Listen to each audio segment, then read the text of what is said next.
ako sa call center. So after 9 years, nag-resign ako dyan. Ang last 2 na position was a call center trainer. Dahil lang niya sa IAM World, ngayon kumita na ako dyan passive.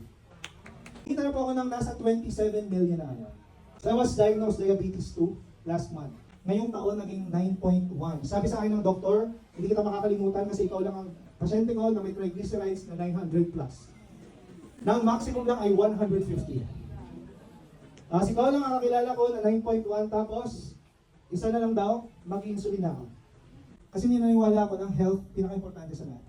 Imagine mo, sabi sa akin ng doktor, yun yung gumising sa akin eh. Sabi niya, actually you're like a walking time bomb. Kasi blood sugar ko before was 253. Today, it's 91. Reverse natin yung diabetes. And yung triglycerides ko, amazing na amazing talaga. 996, ngayon 205 na.